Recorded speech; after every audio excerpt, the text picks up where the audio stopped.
کافی دفعہ آپ نے ذکر کیا کہ آپ حدیث کا کوئی ایک آخری پروجیکٹ کر رہے ہوتا.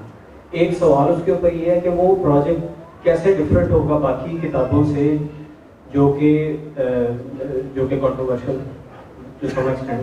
تو آپ کو کنٹروورسی کو اوور کم کرنے کے لیے وہ مجموعہ لکھ رہے ہیں, تو وہ کیسے امت کو کیسے ہیلپ کرے گا وہ؟ Thank you very much. حدیث کے بارے میں یہ سمجھیں کہ یہ زمانہ رسالت کی تاریخ ہے اور لوگوں نے بیان کی ہے, تو اس پر ہمیشہ کام ہوتا رہتا ہے.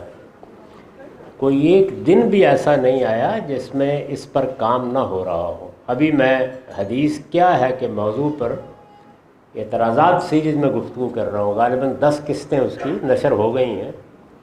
اس میں پوری تاریخ میں نے بتائی ہے کہ تیسری صدی تک کیسے کام ہوا.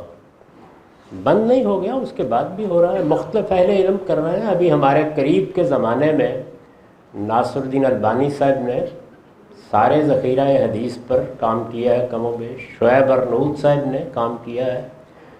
ہندوستان کے ایک بڑے عالم ڈاکٹر عبداللہ اعظمی صاحب جو مسلمان ہوئے تھے, انہوں نے اپنی پوری زندگی لگا کر تمام صحیح اور حسن احادیث کا مجموعہ ترتیب دیا ہے پہلی مرتبہ, اور وہ الجامع الکامل کے نام سے ابھی چند برس پہلے چھپا ہے.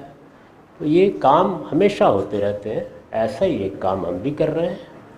اس سے مقصود یہی ہے کہ حدیث کی تحقیق میں جن چیزوں میں ہمیں کچھ کامیابی ہوئی ہے کہ ہم اس کو سمجھا سکیں, تو ہم بھی اس خدمت میں اپنا حصہ ڈال دیں.